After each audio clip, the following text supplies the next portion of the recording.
All right. Hello and welcome to Movie Buffs, a show that covers the best action films of all time. I'm your host, Shani B. You can find me on all the socials at Shani B Movies.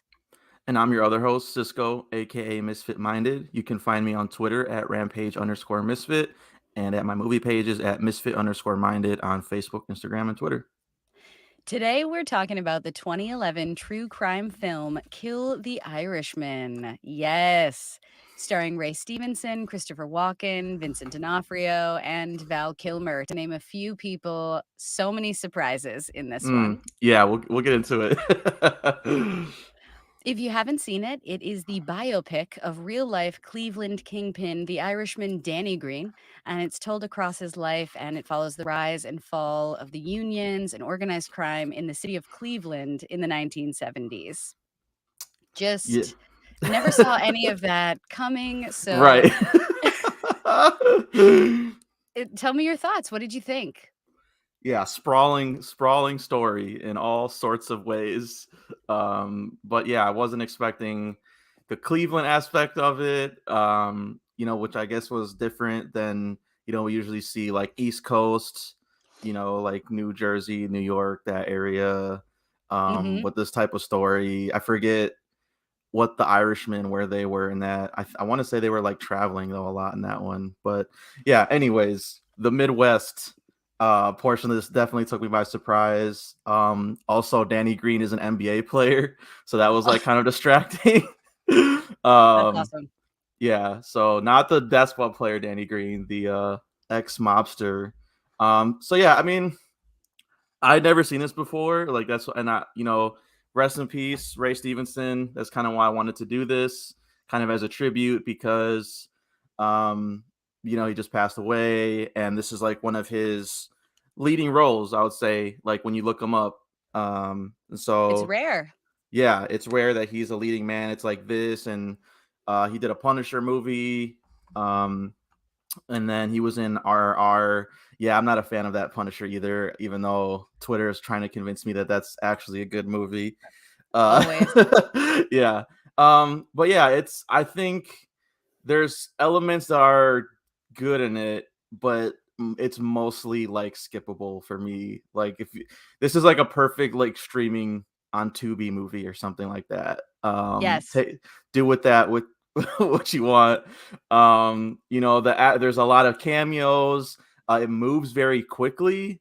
I would say oftentimes a little too quickly to Yes. where they're like fast forwarding through. I mean, all of Linda Cardellini stuff, I felt really bad because it's just like, let's get back to the gangster stuff and just fast forward her being pregnant, fast forward their relationship.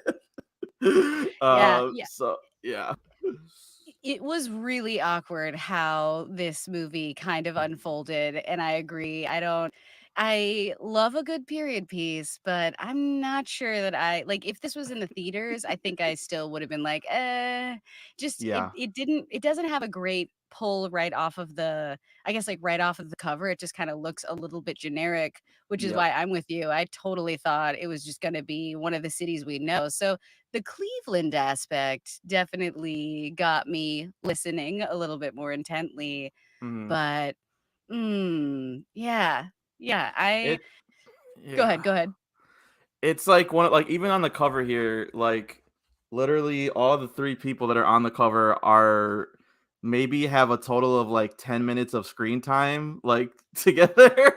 Yeah, And Ray Stevenson as a star is all the way in the back here. Like so not great. it's one of those where it's just like they pop in, do a little scene. I thought they really shamelessly tried to copy Goodfellas in a lot of ways, especially like the first hour. Like Yeah. you might as well have just opened it like I always wanted to be a gangster or something. Like it was just the narration from Val Kilmer for some reason. I like don't know Yeah, why they like went with that choice. It was very mhm. strange. Like we don't know like really much about him, and it takes itself so seriously. Like I feel like that's one thing that like people can't copy. Like you can copy the format of the Scorsese gangster film, but all of his movies have such memorable characters that are like quotable lines, like you know their names, and like I just felt like this one was just like missing where I was like, wait, who is that again? Like there was just so many characters. I was kind of struggling, and like I was thinking the perfect person that could have done this was Guy Ritchie. I think he could have killed the story Yeah. because he is so good at like taking that type of format and like this is such a. I mean, if I watched the trailer too, which like I don't know, like should we play it on here? We Have you seen it? should. I haven't Should seen we try it, this? but Okay. I would yeah, let's try it. Go for it. All right. I'm gonna try something. Um. All right. Yeah. Share screen. Let's go. Uh, because like I watched the trailer. Like my point is like I watched the trailer and the movie that they promised me Was not was in that. not no. So I was like, okay, let's see. Am I Yes, here we go. is it going? Is it Oh, oh it add almost did. add to stream. Okay, hold on. Let's Let me go to go. YouTube.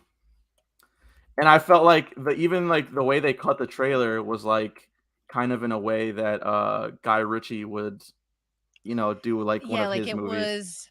it was definitely a kind of movie where if he was in charge, the kind of Danny Green that he would have given us would have been close to what this guy is supposedly supposed to be like. I mean, I think my biggest takeaway from this is whoever this Danny Green guy was, he sounds like he was wild. He sounds like Right. he did not give a fuck. Working out in the park with a gun on him and people shooting at him multiple times. This guy does not give a shit about dying. And I feel like that was kind of nice for Stevenson to get to play that kind of role and just be like completely unafraid, even though he's supposed to have been a young guy when he met Cardellini and he looks 50 years older than her. And then when he meets Laura Ramsey, he's like 60 years older than her. So a couple of issues with this Danny Green guy and how they brought him to the screen. But I guess the myth of this dude, the legend of this dude, that was pretty cool. All right. It's on the stream. You see that? You see this now? Yes, holy shit, this is so fun. Okay, go. Okay. I want you like tell me this doesn't look like a better movie than what we got. All right, let's see. Let me know if you can hear it too. Okay. Good? I don't hear anything, but I can see. Ah, damn it. All Hmm. right. We tried. We'll figure this out, Damn it, that sucks. but at least we know that you can share that like that now. I know. All right, whatever. Yeah, the main point is they made it seem like this kind of like caper of like no one can kill this guy. Oh, And really? yes, and like it doesn't really get to that story. I checked because I like paused it because I was waiting for that to happen. It's not until an hour into the movie, in this like 2 hour movie, when they get to that plot line. So I was kind of like just confused that like why again like the first half is like just setting up this like backstory of this guy I've never heard of before, and it's Yes. like if you're gonna do that, I mean, I don't know. It was Go all the way, you know? Like, yeah. they were painting by numbers, like you say. They were doing all of the right things like the Scorsese movie does, but they didn't have the groundedness because they were, like, cosplaying all of it.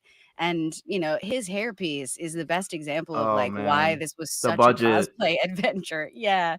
I Like, the mean, color it's. was ambitious, things were crisp, but the strings, you could see the I strings mean, the too well. period piece of it all was not there, like either. Like I It's too never hard. believe. I'm like, what decade are we in? Like, and then they don't begin with like saying the years, but then like again, like halfway through, they start putting the years in, Yep. and I was like, okay, like this is, yeah, some of the hairstyles and stuff. I'm like, that definitely doesn't look 60s and 70s, like at It's least true. what. They strung it together as best as they could, but it does not have enough behind what this story needed because the amount of car explosions were happening in Cleveland IRL and that this movie tried to like help us understand Yeah. alone, I was like, dang, you can't. This story is it's unable to do it justice with the amount of money they were playing with. Yeah, I think yeah, the budget definitely hurt it too. And just yeah, I think the biggest like gripe, I'm going back to it, Yes. is just like with Goodfellas, like Ray Liotta in that movie. is not like I guess Ray Stevenson in this movie is like a superhero, and it's like that could be a good thing, but then there's also no depth to him at all. Like you don't know what he Why he's wants, this way. why. Yes, Mhm. like he has like all these like jokes about the different like like the Italians and the Yeah. Polacks and stuff like that. But that's really like all of like the characterization you get out of this guy, and that he like loves these younger women.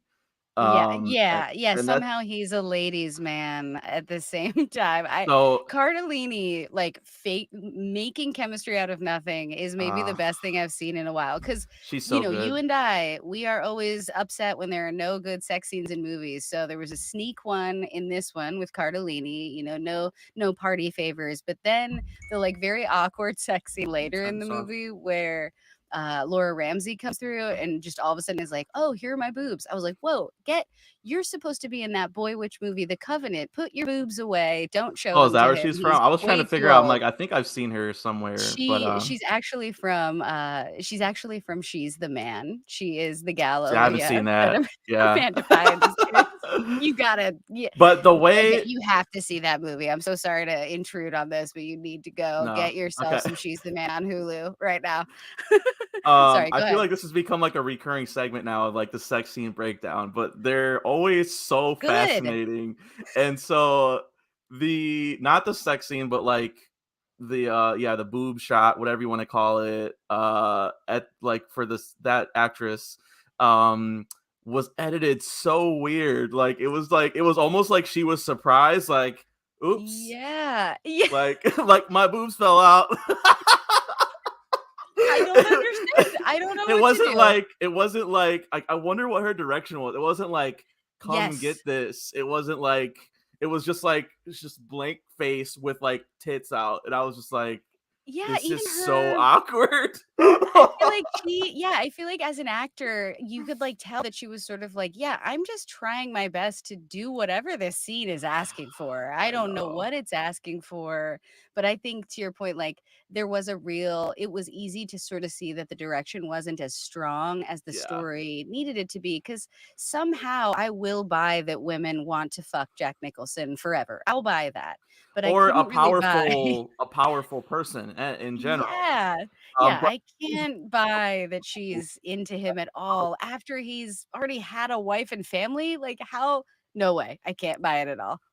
yeah, it's like I just feel like it's almost like PR for Danny Green, it felt like at some points, where it's just like anytime something could make him look bad, they like go the safe route and like just Yeah. like renege on it. And it's like, what? Like, that was interesting. Like, him and Linda Cardellini, like, of course, there's a bunch of nagging wife tropes or whatever, but it's like there's no beef, no tension, no drama, like no nothing. Like it's not like again, Goodfellas, that's the template. Like that's Mm. him and Karen like having all those hilarious and like just crazy Passionate fights. scenes. Yeah. Yes. Right, it's like the palpable heat of a person who basically lives in a survival state is a big piece of the mob movie, Yeah. and even though the mob is a huge part of what's going on in this movie, I agree, I just don't feel that here. hmm Yeah, it's and then yeah, the Linda Cardellini, like the first night they meet, they're hooking up in the alley behind her restaurant. I This mean, just her ludicrous. Just ludicrous. fully ludicrous. uh, Yes. Yeah, her being able I guess, like, it's a testament to her as an actress because she really I can't believe she was like, "What's" she marched over and was all, "I'm gonna make this happen," which I don't understand, but I think that is more in the storytelling visually, is that, like, we didn't also get to see that thing where, like, the town actually looked at Danny Green as much as the camera was trying to make us think they did. Like, they would give us that low shot of, like, him and his boys walking across the street to tell the biker gang guy to, like, quit partying, and it just felt like it's 4 dudes crossing the street. There's no people in the neighborhood really into this, yeah, it even though the definitely felt camera wants me to believe it. like even when there was extras on set, it was like so limited. Like there was one scene in particular, I was like laughing so hard where Val Kilmer is talking with it. Like they have a couple sit downs or whatever, Mhm. together, and there's one where it's supposed to be like this grand like festival in the park, and it's like they just rounded up like 20 people and told them to like dance or whatever. Yeah, they're like, "Stay in the frame, stay in the frame." Oh my Because but the gosh. way they if they had just like moved the camera a little bit more, because you just see like half of it is empty field and the other half is like the 20 people. Yeah, the camera work, that's the thing too. If you're going to copy Scorsese, like the camera work was so boring. It's like Well, the, it says a lot about how the camera work is not just the camera work.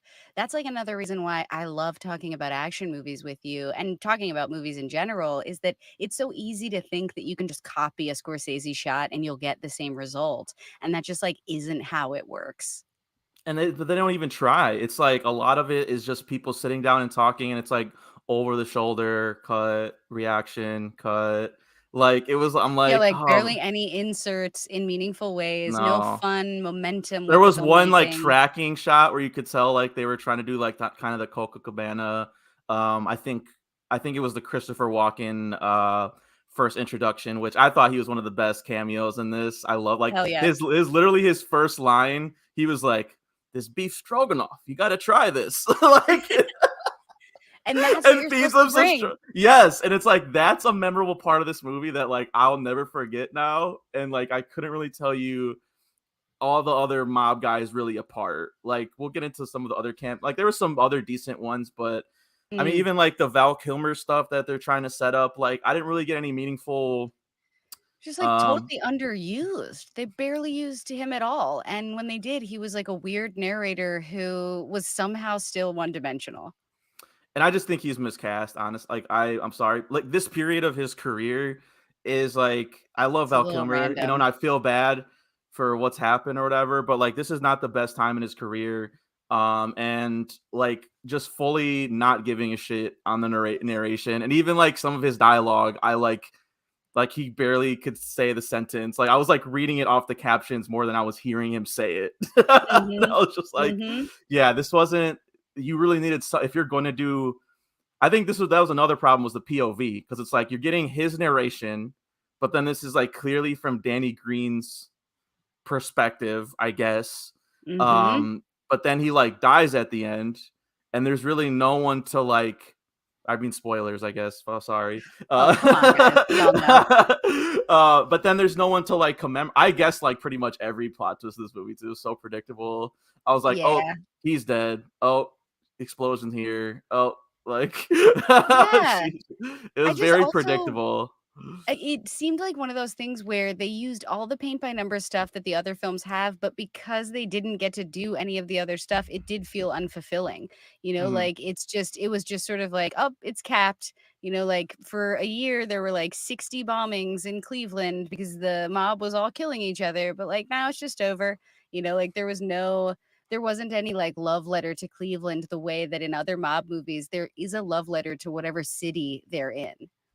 And I was kind of struggling with the Cleveland part in some respects, because in Goodfellas, you understand why someone would get drawn into this lifestyle. I mean, Yes. like he says, always wanted to as a kid, looking up to these guys. That's what his influence was. But it just seems like Danny Green is his own man. Like, and he like no one can influence him. And so it's just like weird. And like it's not like they're living in this rich mansion. Like his house is kind of shitty. Like the house that he gets with Linda Cardellini, like it's kind of a dump, and it's in this bad neighborhood.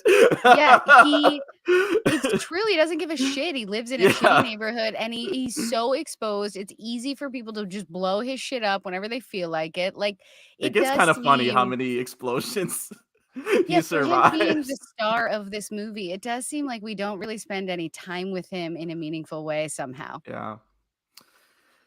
Yeah, I'm with you. I mean, we can get into our I Yeah, feel like like, we've what are been shitting your on this, but like as far as the major plot holes are questions, I guess it would be the car bomb, like the amount of car bombings, because there was a lot of good ones. I will say that. Like we'll get into that more with like when we get into specifics action wise, but it's just like after a while, like I probably just wouldn't drive. You know what I mean? It doesn't seem like a huge city. Like Yeah.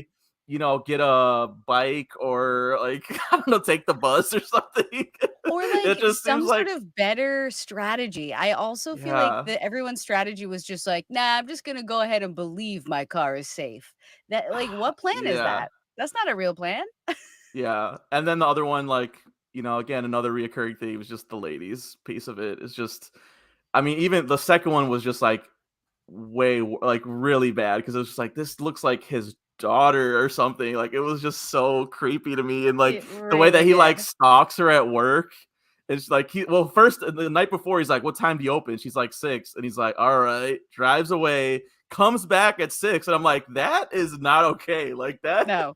It's that's very just her. creepy. That's harassment. And she eventually like she goes with him or whatever. But yeah, and they get married. Yeah, I But mean, that is the standard of this thing is that, like, again, there's no substance to that. They couldn't make me believe it, but I think IRL, there's charisma that explains that stuff, and the best guys that have played, like, mob dudes or this type of dude, they find a way to capture it, and so I just feel like this movie requires an important director because when you're gonna do, like, a literal gritty period piece of any kind or, like, a true biopic, you have to be collaborating with a director. Like, there has to be a visual or a visible collaboration between the star of this movie and the director, and I feel like you can see and the conversations. cinematographer, and it Yes, just seemed like exactly. the lighting looked like made it look so cheap. I feel like you were talking about like the color grading and stuff. Like it made it look like a soap opera to me a lot It of different looked times. like they fixed a Yeah, lot in post, and I feel like yeah, I am always a sucker for bright color in post, but when that isn't a choice, and I think, like, when I hmm first keyed this movie up, I was like, "Oh, this might be a fun choice." Like, this movie is maybe cheaply made, but creative in the filmmaking, and then it just, like, dropped out completely and became very boring.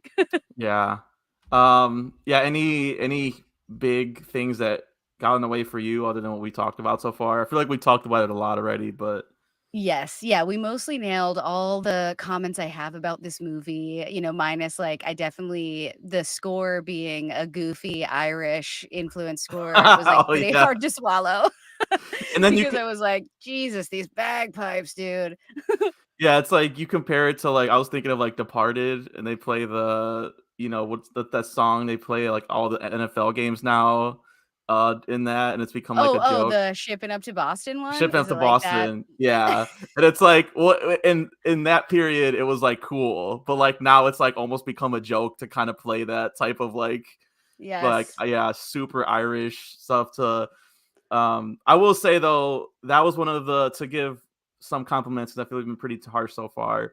The finale, like when he finally does bite the bullet, and it's like that slow music, somber music.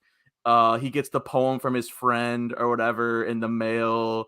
Mhm. Um, and then he's talking to that kid or whatever. And I was like, okay, this is like some interesting stuff that's building on his character and like this persona that everyone in Cleveland like has around him, like that we haven't really Mhm. seen in the entire movie, but if they wait until like the last 20 minutes. So Exactly. Just yeah. weirdly organized in that way and Yeah. just too flat. Yeah, yeah. But I mean, like to talk about the filmmaker a little bit more, I feel like this guy is kind of a writer director. Like Mhm. he at least wrote some movies I like. He did write Die Hard with a Vengeance, the original Oh, Jumanji, love man. that. Fucking Armageddon, like Die Hard with a The Vengeance though Saint. is so good. God, it's It's like true. it's up there with the first one. It's on par with to me. Yes. I love Yes, Die I Hard with a agree. Vengeance. Me And too. then Armageddon, I actually just found that at the bookstore too, where I got Kill the Irishman, Let's go. the out of print Criterion edition, which I was like, oh shit. Wow, that is a Yeah, collector's item. yeah, Nice. yeah. It was cool. I'm like the only other Bay one they have in the Criterion collection, which I'll still look out for, is The Rock. I don't have that one yet.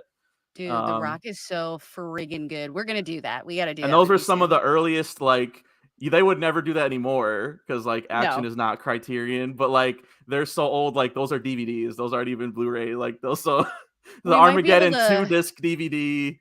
But I do like that movie. That's one of the bays I like. Yeah. Yeah, yeah, and I think, like, the story of those movies is good, but they're to the point of directors really mattering here. It's like the director, like Michael Bay having Armageddon takes Armageddon from being just a kinda basic story about a ragtag group to, like, everyone It becomes a crying in Bay the end. movie. Yeah, Exactly, exactly. and then he also wrote and directed The Punisher with Thomas Jane, not the Ray Stevenson one. So that's an interesting connection there because Yeah. I think that's a better movie, and I think Thomas Jane was a better Punisher, to be It's honest. yeah, But it's unfortunate, but I agree, yeah, I did like that oh 04 one better. yeah, it's just like the sequel just got like too cartoony and like just the tone was just like it was almost on the other side, like way too. It was in um that limbo period where we weren't sure how our superhero movies were gonna, like, really land on the ground in a way where we could mhm, do the dark ones and the light ones, and I just feel yeah. like that, like, oh thousands Before is, like, a Deadpool, like, learning curve. cracked the code. Yeah, Yes, exactly, yeah. exactly. But yeah, getting into the action of this movie now then too, what sequences stood out to you, in particular? Well, I mean, I really did like the way that he punched everybody all the time, slapped people and stuff, so I was I gonna did say that. appreciate yeah, the Foley, sound effect of him punching and slapping, particularly his boss that one time is At the good, Union, at and the Union guy, yeah, who is hell yeah. the warden from Shawshank Redemption, who's, like, always a bastard. Whenever you see him in a movie or something, I'm always like, "Oh!" So I Yeah, wasn't fuck that mad that guy. he, like, smacked him and humiliated him. Yes. Um, but yeah, Yes, I think that's to our character point. Okay, that's one thing, he's a man of honor. He would rather punch someone out, and then, like, when he sends his goon, this was, like, mhm. immediately before that scene when he sends he says he's gonna bring a lot, like he says, send people or whatever, and it's only just that one guy, which Yeah. I thought was funny too. But yeah, instead of that guy was gonna shoot him, he like talks him into a fist fight, and then he just wipes the floor with him. It really was an Yeah, interesting fight, so but good. but yeah, like the whole movie, he'd rather punch his way out of a situation than shoot or bomb or whatever. So Yeah, yeah, yeah, because I feel like bombs are just so hard to beat, so it was a little bit of a, like, hot and cold in the sense that people were either gonna get blown up and be murdered immediately, or he was gonna just beat the shit out of them, and they might come back around again and get the shit beat out of them before he blows them up, so, I guess, like, I like those the sequences where it was, like, more funny and more character driven for sure. Yeah, like, just beating everybody up to try to force the garbage men to join their union was pretty yeah, funny. that was pretty Uh, dope. and, like yeah, like, just trying to make the most of the pieces that should have been action, I think I appreciated, 'cause I guess I expected more action, frankly. I know So did there still I. I was, know. but, For movie buffs, this isn't I wouldn't say this is movie buffs approved. hey, this Not happens to step on it. sometimes. But that's why yeah, that's why I like. This was the first time it worked out when we did Blood In, Blood Out. I actually thought that was pretty good. Mhm. First time watch that we took a chance on. So, this one I like that garbage scene too, because like they're throwing trash on all of them. So it's like in case you didn't know these were the garbage guys. Yes.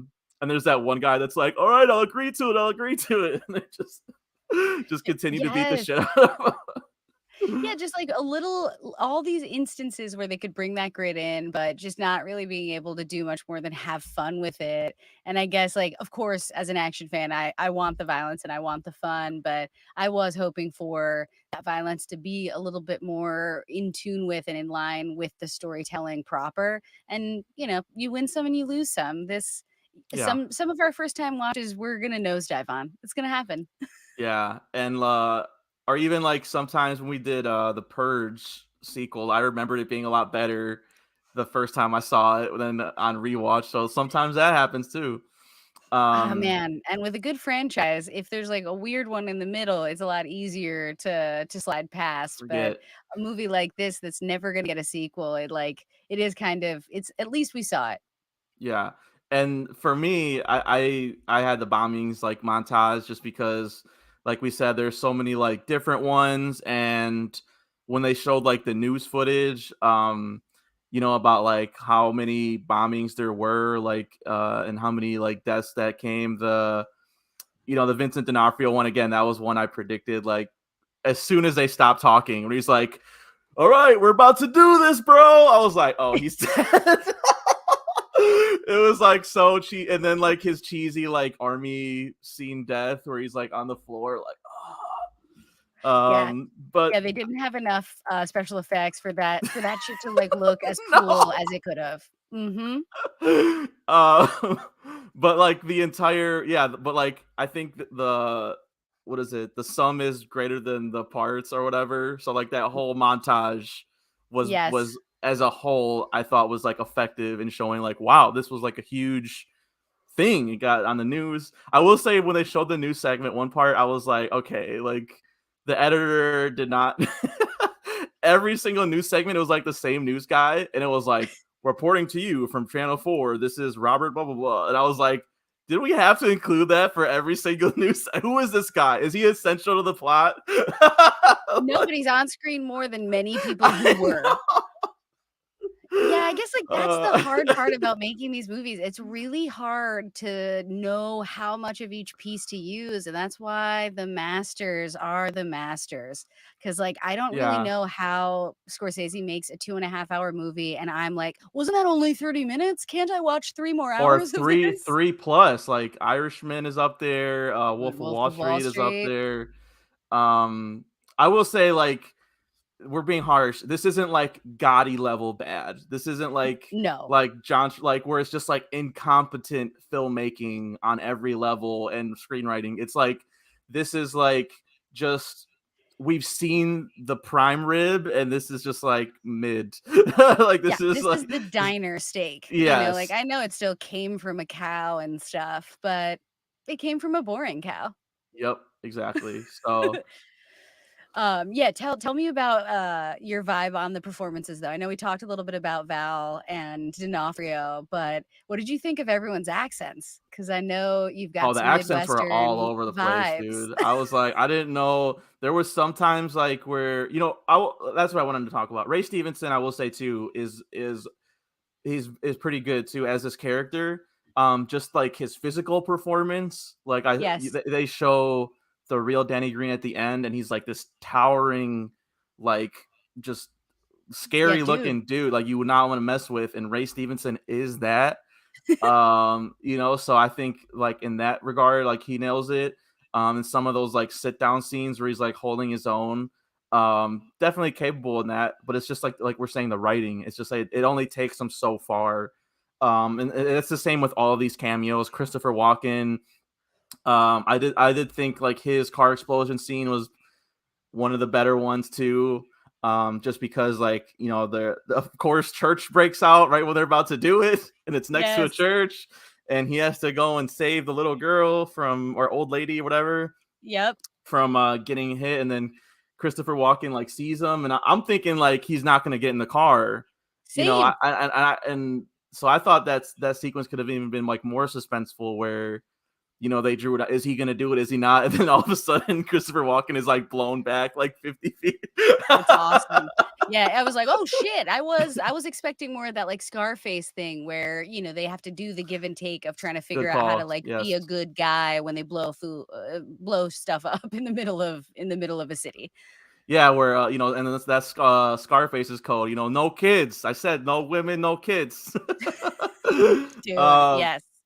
Yeah, like, there's so much, influence from all of the greats here and all the good films here, and I think the great actors that are here definitely keep it afloat for sure. It's just, like, we didn't really get enough of them, like, for as much of D'Onofrio as we got, we, like, still, in my opinion, didn't get enough, and we got, like, barely any Val, and he was weirdly cast, like, just it was mm. so hard to contain all of the Well, and people the way I the co wanted. the cops didn't play any threat. Like, that's what I'm saying with the suspense part of it or drama part of No. it. It was just like, "I used to play baseball with this guy when we were kids." Yeah, And it's people just like say we're right, in it's like cahoots, but I yeah, don't care about that. yeah. He's just at the bar like, "You can't pay for my tab because 'cause I'm a good cop." And it was just like, "All right, well, you're letting him get away with, like, murder Yeah, still and bombings, so are you a good cop, though?" that's a Seems good like point. Yeah, I like was waiting for him to turn, like, state's witness or some shit because him and Val were friends, and we just, like, never did that. yeah. I guess the only other ones, Robert Davi is always reliable as a bad guy. from the Goonies, one of the henchmen from the Goonies. Yes. But he plays like the hitman they bring in to take care of Danny Green, and that was like we'll get into it, but that whole sequence I thought is like when it stepped up in terms of Yeah. suspense and like, oh shit, he's in trouble now. Mhm. Um, Steve Sharippa, who's Sopranos vet. Also he has a Talking Sopranos podcast out right now. Awesome. Yeah, so it was cool to see him show up, and I think his like little his performance and cameo was pretty well done too, where he was like the one garbage guy that held out. Like Yes. I built this for myself. He kind of like aligned in Danny with that way, and Danny was like, I like him because of that. Like Yeah, I tried to thought protect him and everything. yeah, I thought that was well done. And then until like he had to take him out with the one shot headshot, which was pretty dope. Yeah. Uh, and then Paul Sorvino, speaking of Goodfellas, as Paulie and Goodfellas, showing up here with his black hair dye, With his classic look, you super know black. it. Yep, it's the classic Sorvino look. He wore it for 60 years probably straight. Oh man! And then the last one, I was like, I know that guy from somewhere. I can't put my finger on it. The guy who was like, he told him not to gamble. Who they had to blow Yeah. up in Oh, the he was on Ozark most Yep, recently. He was the Jason FBI Jason agent. Jason Butler Harner. I wrote it down, and yeah, from Ozark. So, Nice. what about you? And you keep talking. I have to grab my charger. So you Okay, grab keep your going. charger. Yes, please. Yeah, I think the cameos were done really well. Also, I feel like the cameos were maybe the my favorite part of this. And at a certain point, I was sort of like, who else is in this movie that I had no idea was gonna be here? So I was really excited when Vinnie Jones came. And again, to bring the Guy Ritchie of it all back to the center, Vinnie Jones was here and even he was sort of like, I'm trying to bring this, I'm giving it, but we didn't even get enough of him either. So I think I was excited for him to be there. But yeah, I don't know. I feel like I can't pick a favorite because everyone who came in the cameos understood the assignment and did, what they should to try to help this story, I guess to help this story along, but it didn't really feel like anyone was in charge of the pace, so they just kind of came and went. Yeah, I mean exactly what you said. I was here for the whole thing. Uh, but yeah, Guy Ritchie. I see you put down Vinnie Jones. That was the other guy too from a lot of the Guy Ritchie movies. It was good to see him. And he had like just his accent. I love his accent. All the movies too. Yeah. So And we did get to see a little bit of a performance out of him that I thought was kind of surprising that like in this one because Danny had a like moral code and all of his friends were like they truly were like we're brothers but not the way in other mob movies it has looked so far. He mhm. really did look like upset and nervous when he thought that things were starting to go sideways. Like I was Yeah. like, "Oh wow, he has some authentic real moments happening here." So I think if I had to pick, he's probably my favorite part. He Okay. never really gets to be front and center. And oh man, I almost wish that we need to find him like the best front and center because I know he has been, but not in a way where he His could give me what he gave me here. his death too was like particularly like brutal. I felt like where he sees the Cadillac and he's like, "Oh, Danny!" I Boom, know. shotgun into the bushes. I was like, "Oh man!" Yeah, Does that was a not. cool one. That was a cool one. That's definitely going to be in the running here for stunts. So let's just get into it right now. What's stunts for your favorite?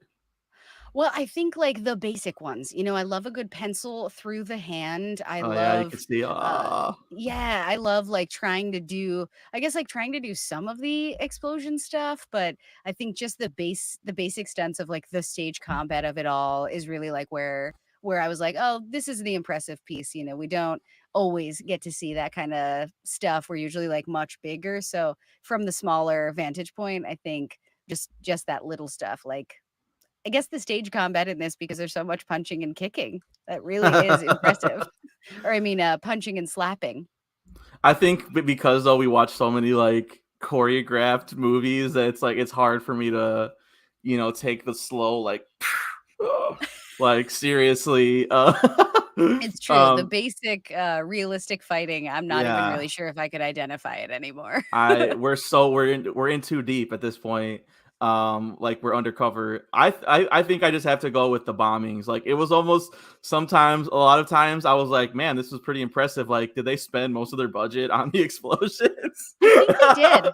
I think Because the the answer is yes. bombings, out of all of the visual, like, shit that we gave it, I will say the bombings looked pretty great. Like all there was some CGI fire stuff, like in the, I would say like the first bombing, like when his car radio and stuff, that looked a little fake. Mhm. But in terms of just like anytime someone getting their car, I thought all those were the best, stunt wise. It's true. I think they definitely put most of their money into that, and I think you kind of have to, like, this Yeah. movie is a great example of how even when you have a lot of good pieces to work with, how, like, having to figure out a way to work the budget is maybe, like, what is the barrier to a good movie sometimes. And it's good, and it's possible to have a low budget good gangster movie. Like we've seen Mhm, it before many times. It's just like, what's going to be that difference maker? Is it going to be the star of the movie? Is it the story? Is it the director? Is it all three kind of mhm. working together? um so yeah, it's just, this one had a lot of ingredients. I just, like, all together didn't really mesh as well as it could have for me. For sure, But for sure. Yeah, what about kills? What about which of the kills really stood out to you? Because a lot of people got blown up, but which one meant something? that's a good question. I mean, I like the like we were talking about, the shotgun to the bushes, I thought was like really effective. Now that we've talked about it though, I think I'll change what I was gonna say. I think Ooh, when they blew up, well, it's still a car bombing, I guess, but like where he had to make the choice to kill the gambler who was under the car, because again, that was like, okay, there's some stakes here. This guy is gonna gamble again. When, as soon as he told him not to gamble anymore, where that was gonna head. But I did not expect that he would have to kill him, like, himself, I guess, necessarily. So that was kind of like a different spin on the car bombings. I don't think I've ever seen a car bombing where someone was under the car. I thought that made it like extra brutal to yeah. think about. So yeah, I think that one. I thought that was a pretty honorable mention to the one. I think it was in the montage too, where the guy opens the mailbox and gets the shrapnel too to the chest. That was Oh. pretty graphic too. Yeah. Yeah, that was What good, about that you? was good. Yeah, I think for me, I just like the very classic kill of when D'Onofrio is trying to prove his loyalty to Danny, and so he's just like, "Here, let me pap my trunk," and then just stabs that dude a bunch of times in the trunk, and That is like, "We're in cahoots now, it's you and me, guy." That was good. I That was into was that. tough for me though, because that was a legit kid. Like that was a teenager, and I was like, Yeah. even in Goodfellas, when they're stabbing the guy in the trunk, they don't show the guy in the trunk, and it's not a kid. So I hate to keep making comparisons to Goodfellas, but it's like there's a reason why there's some masters to it, like Scorsese in the choices they make, in De Mhm. Palma with Scarface. This, yeah, on the cover here, the tagline, it's funny. It says the best gangster film since Goodfellas. I cannot agree with Ooh, that. don't do that. Don't do that, Yeah. studio people. Do Well, not. I wouldn't say it's the best, but it is certainly a gangster movie Yeah. since Goodfellas, so there's that. Right. There was a whole 20-year period of gangster movies from Tarantino and Guy Ritchie Yeah, that I would probably put ahead of this one. So I think so. Yeah, we have to do it, we didn't really we I've talked about some Guy Ritchie movies, and we've talked about his newer movie, The but Covenant, this movie in particular really did make me hungry for him, like, seeing one of his he trademark would have been actors and perfect. He would have been so yeah. good for this movie. Mhm. Or I was thinking Scorsese too, because when it got to the end and they mentioned Jimmy the Weasel, something like that at the end. Mhm. I was like, okay, I know that name from somewhere. Then they showed the clip of Vegas, and I was like, okay, casino. That was the Yes. casino. So I was like, so maybe Scorsese did this the larger scale story, because this was like, this Yeah, story leads into the national busting of all the crime families. So I was like, right. so maybe Scorsese, I can't pick him because he already kind of did this with Right, Casino and he Goodfellas. submitted an And he, entry. yeah. So, and he's done it so many times. I mean, The Irishman was great, and I'm sure he's gonna kill it again with the new one this year. Oh, Yeah. yeah, I'm so excited. Gonna try to read that book before it comes out on my Oh, travels. yeah, let me know how are you okay, yeah, let me know how it is. Will do, Do it. will do. All right, cool. Anything else before we wrap up? That's it. That's all I got. Nice. All right, let's get the plugs in. Remind the people where they can find you. All right, get your action fix and follow the show at Action Movie Buffs on Instagram, YouTube, Facebook, and Twitch. Get us to over. We're so close to 1,000 on Instagram. Please, Yep, working on merch. I have some movie codes. So we reach 1,000, I will give some away for sure. So Let's go. get us to there. Follow me on Twitter at rampage_misfit, and my movie page is at misfit_minded. Everywhere. So yeah. Nice. And of course, don't forget to subscribe to the podcast on Spotify and Apple Podcasts. And please leave a review 5 stars, 5 stars, 5 stars. And you can follow me on Instagram, YouTube, and Facebook at Shani B Movies. Thanks again for listening. Hope to catch you next time on another edition of Movie Buffs. Stay buff. Forget about it. Yeah, forget about it. Stay buff. All right. Ending a broadcast here.